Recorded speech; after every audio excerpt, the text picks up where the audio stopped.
Marcus Carter stood outside his mother-in-law's study, the divorce papers folded neatly inside his jacket pocket, when he heard his wife's voice crack on the other side of the door. "Marcus was never the one I was afraid of," Olivia sobbed. "You're the one tearing this family apart."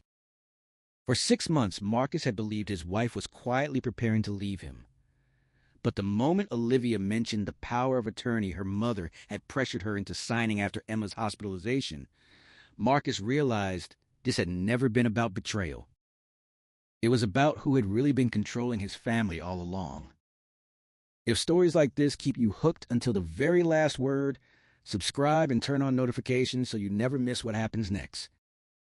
Marcus Carter had learned to read people long before he learned to read financial reports. 6 years in the Army taught him to notice what others tried to hide.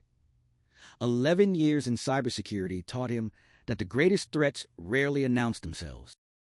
So when he sat down to dinner with his wife and daughter one Tuesday evening in early spring, he sensed something was wrong before anyone spoke. Olivia kept her phone face down beside her plate. Every time it buzzed, she glanced at the screen for only a second before flipping it over again. When Marcus asked about her weekend, she briefly mentioned visiting her mother, Eleanor, then immediately changed the subject to Emma's science project. 9-year-old Emma looked back and forth between her parents. She noticed the tension in her mother's shoulders and quietly finished her dinner faster than usual. It seemed like a small thing. Marcus almost ignored it, just as he had ignored dozens of other small changes over the past year. He and Olivia had built a comfortable life together in Raleigh, North Carolina. Olivia designed interiors for boutique hotels and local businesses. Marcus protected financial systems from cyber attacks. After 10 years of marriage, they knew each other's routines. For most of those years, those routines had been steady. But during the last year, something had changed. Olivia started taking Emma to her mother's house nearly every weekend. There was always a reasonable excuse: a piano lesson, a school project, or Eleanor wanting time with her granddaughter. Marcus also noticed money disappearing from their joint account in small, irregular amounts. Nothing dramatic, just enough to make him begin studying the bank statements more carefully. Important decisions about Emma's school, medical appointments, and extracurricular activities were often made before Marcus even knew they were being discussed. Eleanor Bennett never openly insulted Marcus. She was far too careful for that. Instead, her prejudice always came wrapped in concern. At a birthday dinner the previous fall, she quietly told Olivia that she needed to be realistic about how the world viewed a man like Marcus. Months later, while discussing Emma's future, Eleanor suggested that keeping the Bennett family name might open more doors than carrying the Carter name.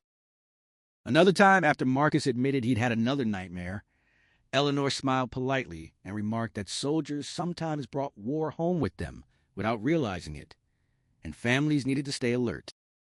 Marcus understood exactly what she meant. Still, he chose silence. Not because he lacked the courage to respond, but because he refused to force Olivia into choosing between her husband and her mother at the dinner table. He believed patience was strength. He didn't realize that someone else saw his patience as weakness. That spring, Marcus bought Emma a smartwatch for her 9th birthday. He programmed a simple emergency feature. One button would instantly send her exact location to his phone.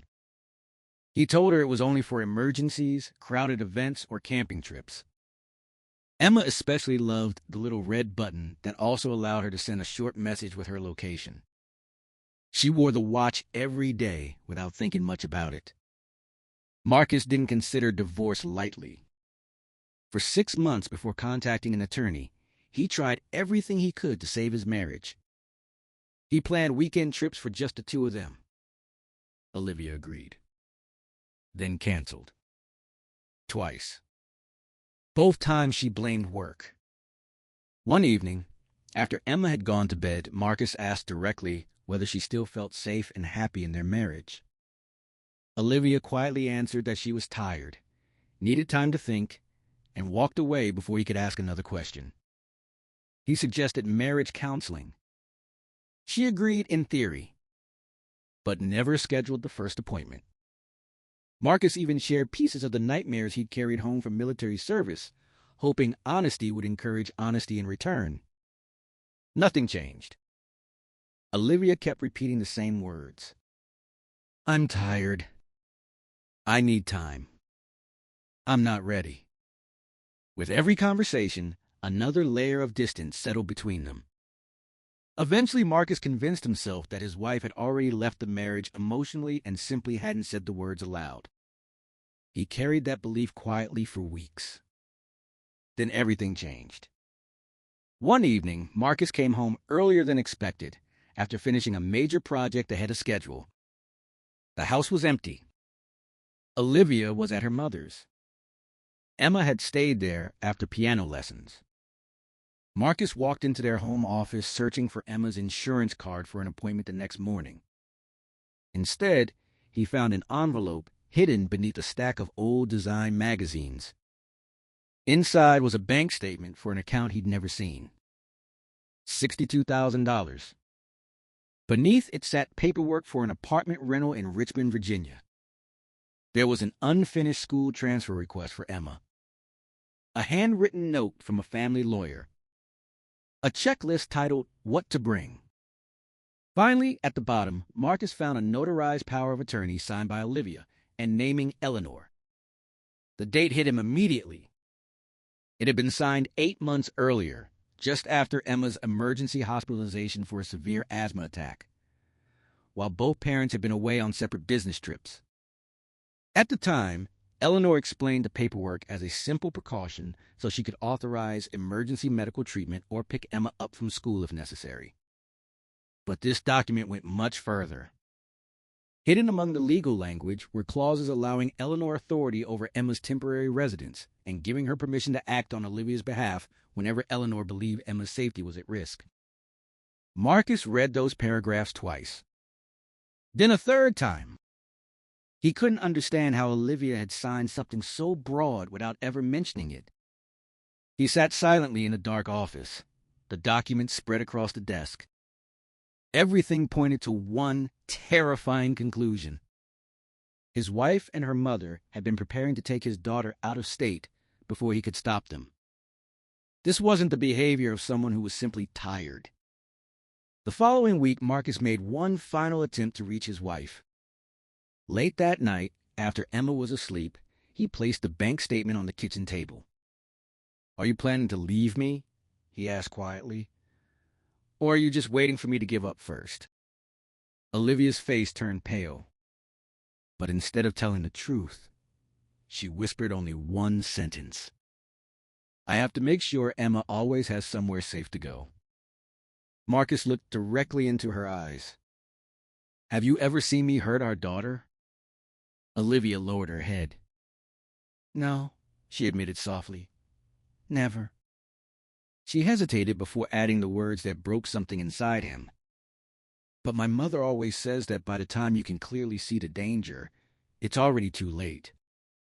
In that moment, Marcus realized that after 10 years together, his wife trusted her mother's fears more than the life they had built side by side. He met with a divorce attorney 2 days later.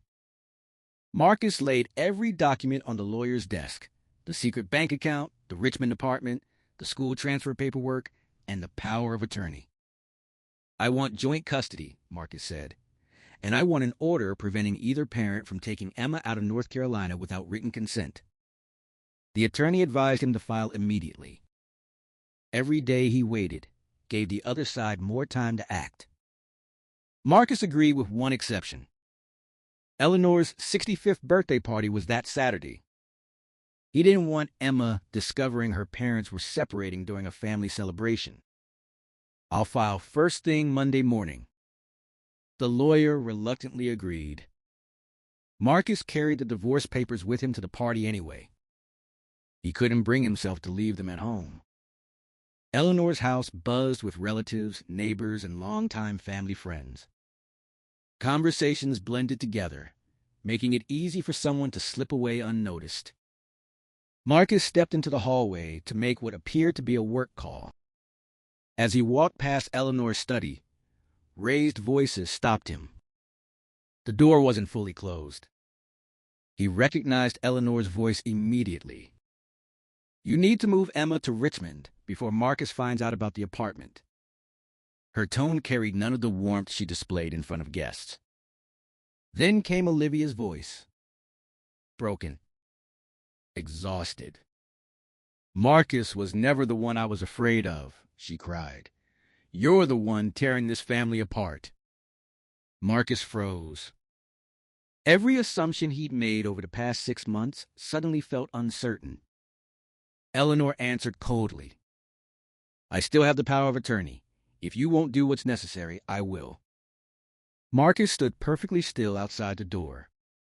For the first time since finding the hidden envelope, he considered something he had never imagined.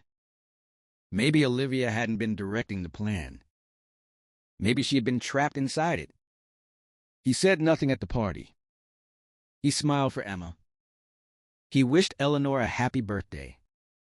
He waited. Only after they returned home. Only after Emma had gone to bed. Only after silence settled over the house did Marcus place the folder on the kitchen table. "I heard everything." Olivia stared at him. "What?" "I was outside your mother's study." Her face lost all color. The secret she'd been carrying for months finally collapsed. That night, Olivia confessed everything. Her mother had found the attorney. Her mother had helped open the Richmond bank account. Her mother had transferred money into it herself over several months. She had chosen the apartment, scheduled the viewing, pushed every piece of paperwork forward whenever Olivia hesitated. Even the power of attorney had been Eleanor's idea from the very beginning. Olivia admitted that after Emma's hospitalization, her mother convinced her it was simply a precaution. She signed it without fully understanding what she was agreeing to. There was more. Eleanor had encouraged Olivia to keep a private journal documenting every moment Marcus seemed distant, quiet, or emotionally withdrawn. "I never believed I needed it," Olivia whispered. "So why keep it?" "Because refusing felt like I was rejecting my mother." Marcus listened quietly. Every sentence landed like another blow. When Olivia finished, he asked the one question that mattered most. "If you were scared enough to open secret accounts and plan another life, why didn't you tell me during all the times I begged you to talk?" Olivia looked down at her hands. "My mother raised me alone." She paused.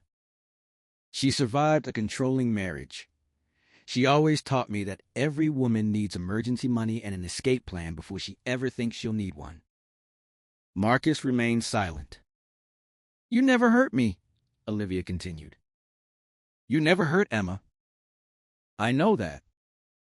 But your military service, the nightmares, the way you shut down instead of talking." She wiped away tears. "My mother kept saying those were warning signs. If I told you what she was saying, and she was wrong, I'd betray you for nothing. But if she was right, and I ignored her, what if I lost a chance to protect Emma?" Marcus closed his eyes. For the first time, he understood where her fear came from. But understanding didn't erase what she'd done. "You spent months preparing to take our daughter away," he said quietly. "You never gave me the chance to defend myself." Olivia nodded. She couldn't argue. That night, for the first time in 10 years of marriage, they slept in separate bedrooms. The following days passed with careful politeness. Neither wanted Emma to sense the growing distance between them. Marcus left the divorce papers locked inside his car instead of bringing them back into the house. He wasn't sure whether he was protecting the paperwork or protecting himself. Then everything became worse. One evening, Marcus was repairing the reading lamp in Emma's bedroom. Emma sat on the floor finishing a volcano model for school. Olivia leaned against the doorway, watching quietly. As Marcus tightened one of the screws, the screwdriver slipped. The lamp tipped off the desk. Without thinking, Marcus reached out and caught it before it hit the floor. It happened in less than a second. Emma screamed. She curled into a ball. Both arms flew over her head. She scrambled backward until she struck the bookshelf behind her. A glass of water crashed onto the floor beside her. Marcus stood frozen. The lamp remained in his hand. Slowly, very slowly, he placed it back on the desk. Then he stepped backward instead of moving toward his daughter. "I'm not angry, sweetheart," he said softly. "I was only catching the lamp." Emma burst into tears. Not startled tears. Not ordinary tears. These were deeper. Older. As if she'd been carrying them for months. Between sobs, she finally spoke. "Grandma told me." Marcus stayed perfectly still. "She said I should always watch you when you stand up fast." Another sob. "She said soldiers sometimes react before they think." Olivia covered her mouth. Emma continued. "She told me if you ever raised your arm, I should cover my head. And if you ever yelled, I should call her immediately." Marcus felt the air leave his lungs. "There was something else," Emma whispered. "Grandma said I should never tell you about the apartment in Richmond." She looked at her father through tears. "I knew you'd never hurt me. But Grandma said it so many times." My body started believing it. Marcus didn't ask another question. He slowly sat on the floor several feet away. Close enough to comfort her. Far enough to let her choose. Several long moments passed. Then Emma crawled across the rug herself. She wrapped both arms around her father exactly the way she had during thunderstorms when she was little. Marcus held her tightly. He never spoke. Across the room, Olivia stood frozen. For the first time, she truly understood the damage her mother's manipulation had caused. This wasn't just about a failing marriage anymore. Emma had been conditioned to fear a father who had never once given her a reason to be afraid. The next morning, Olivia drove straight to her mother's house before Emma left for school. She didn't hesitate. "The plan is over." Eleanor frowned. "I'm canceling the Richmond apartment. I'm closing the account. I'm revoking the power of attorney through my attorney.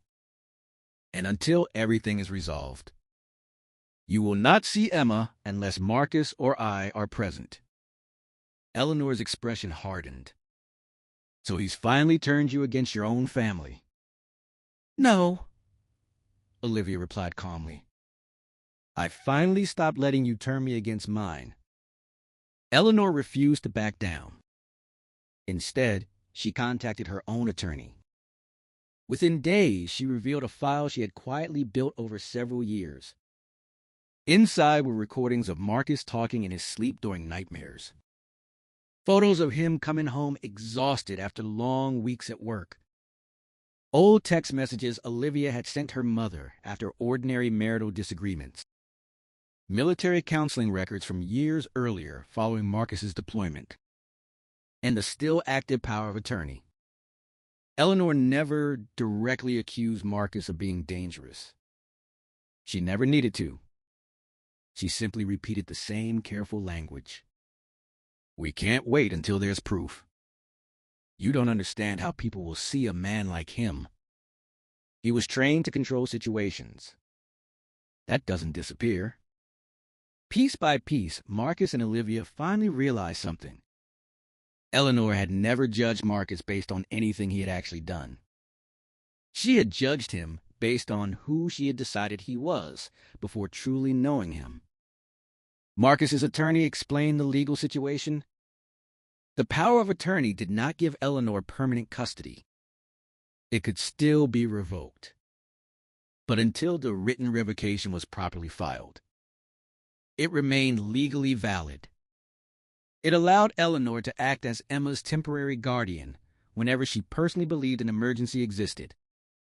That single clause created a dangerous loophole. If Eleanor claimed Emma was in danger, authorities would first have to investigate before treating it as an abduction. It was exactly the opening she had spent months preparing. Only a few days later, she used it. Olivia arrived at Emma's school for pickup. The receptionist smiled politely. "Oh, your mother already picked Emma up nearly an hour ago?" Olivia's heart stopped. She immediately called Eleanor. Her mother answered with unsettling calm. "Emma is safe. I'm simply carrying out the responsibilities you legally gave me." Eleanor had shown identification. She was still listed as an approved emergency pickup. She even produced an old email in which Olivia, overwhelmed months earlier, had asked her mother to help if there was ever an emergency. Using all of it together, Eleanor had already crossed state lines. She had taken Emma to the Richmond apartment. "Please bring her home," Olivia begged. "No. You come here alone. If Marcus comes, I'll tell the police a combat veteran is threatening an elderly woman and a child." Marcus immediately contacted law enforcement. He explained everything: the hidden apartment, the manipulation, the active power of attorney. But legally, the situation wasn't simple. Eleanor still possessed valid paperwork. The school release had been authorized. Her explanation directly conflicted with Marcus's. Police classified it as a family custody dispute pending investigation. Marcus's attorney gave him one clear warning: do not drive to Richmond. Do not confront Eleanor. One emotional mistake gives her exactly the story she's been building. Marcus understood. He hated it. But he understood. Across the kitchen table, Olivia sat trembling. Her own signature had made all of this possible. Marcus looked at the divorce papers still sitting inside his car. Days earlier, they represented the end of a marriage. Now, they barely mattered. His only priority was bringing Emma home safely. Olivia decided to go to Richmond alone. Marcus wanted to go with her. Every instinct told him to protect his family. Instead, he let her face the woman who had shaped her fears since childhood. Before leaving, Olivia met with Marcus's attorney and a detective in Richmond. She carried two important things: a hidden recorder and a fully notarized revocation of the power of attorney. The document that should have been filed weeks earlier. When Olivia arrived at the apartment, Eleanor greeted her with a warm smile, as though nothing unusual had happened. "You should stay the night," Eleanor suggested. "It'll help Emma settle." "I'm taking my daughter home tonight," Olivia answered. Eleanor's smile faded. She placed a prepared statement on the kitchen table. "Sign this." Olivia read it carefully. It claimed Marcus had become unstable. It claimed Emma feared her father. It claimed leaving North Carolina had always been Olivia's decision. She slid the paper back untouched. "I'm not signing something that isn't true." Eleanor sighed. "You're thinking emotionally." Olivia looked directly at her mother. "Have you ever actually seen Marcus hurt Emma?" Eleanor hesitated, then changed the subject. "He's large, quiet, military. You know how people see men like him?" Olivia refused to let her avoid the question. "No." "One real example." "One." Silence. Finally, Olivia asked something she'd never dared ask before. "If Marcus were white, would you have spent 8 months planning all of this?" Eleanor looked offended. This has nothing to do with race. But seconds later, she exposed herself. You may trust your husband, but you can't expect everyone else to see a man like Marcus the way you do." The room fell silent. There it was, no longer hidden behind concern, no longer disguised as caution. Simply prejudice. Olivia calmly placed the notarized revocation on the table. "The power of attorney ends today. I'm taking Emma home." Eleanor grabbed the document, walked to the apartment door. "Locked it?" "No. You're too emotional to make decisions." Down the hallway, Emma had heard everything. Quietly, she looked down at the smartwatch her father had given her months earlier. She pressed the red emergency button, then typed one short message. "Dad, I want to come home. Us. I'm not afraid of you." The message appeared on Marcus's phone seconds later. His heart nearly stopped. Every instinct screamed at him to drive to Richmond. Instead, he drove to the police station.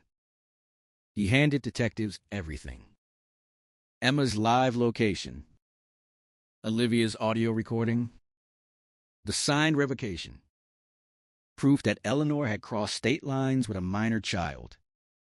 Within the hour, police arrived at the Richmond apartment. Eleanor confidently answered the door. She calmly claimed Olivia had voluntarily brought Emma there for protection. For a moment, it looked as though her story might work again. Then detectives listened to Olivia's recording. It captured Eleanor refusing to let Olivia leave, locking the apartment door, pressuring her to sign false statements, admitting she had no real evidence against Marcus. Her entire case collapsed. That same night, Emma was returned to her parents. Marcus waited at a gas station just inside the North Carolina state line, exactly where investigators instructed. The moment Olivia's car stopped, Emma was already running. She threw herself into her father's arms before the engine was turned off. Marcus dropped to one knee and held her tightly. He didn't ask questions. He didn't ask whose side she was on. He simply whispered, "You never have to prove you love me. None of this was ever your fault." Olivia stood a few feet away, watching father and daughter hold each other. Tears filled her eyes. "I understand now," she said quietly. "My mother shaped my fears for years." She paused. "But that doesn't excuse what I chose to do." Marcus remained silent. "I signed the documents. I hid the money. I let my mother's voice become louder than yours. And every time you asked me to talk, I stayed silent." Marcus looked at her for a long moment. "I understand why you were afraid." He spoke calmly. "But understanding isn't the same as trust." Olivia nodded. "I know. There are things I can't undo." The drive home was almost completely silent. Emma eventually fell asleep in the back seat.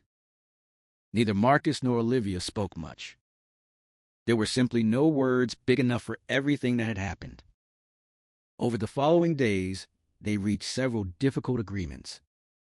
Marcus would not file the divorce papers immediately. Instead, they would wait 30 days. Not because everything had been fixed, but because both of them deserved one final chance to discover whether trust could truly be rebuilt. They continued sleeping in separate bedrooms. They refused to pretend in front of Emma that everything had magically returned to normal. They began marriage counseling. Olivia gave Marcus complete access to every financial account, legal document, and password. There would be no more secrets. Eleanor would not be allowed to see Emma without supervision. And Emma would begin meeting regularly with a child psychologist to help her overcome the fear that had been planted inside her. Marcus never destroyed the divorce papers. They remained inside the folder in his desk. not as a threat. As a reminder, trust, once broken, could never be restored by promises alone. It had to be earned, one honest day at a time.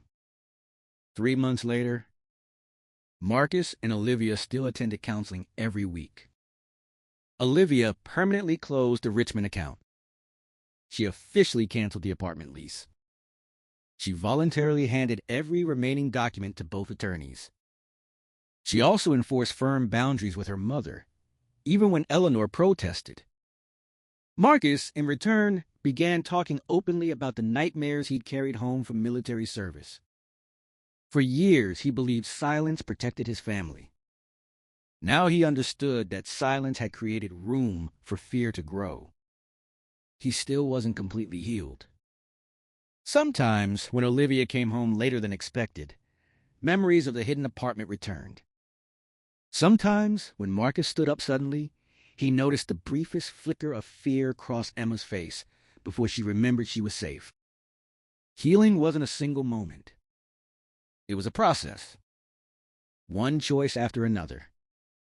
Eventually, Eleanor agreed to begin counseling herself.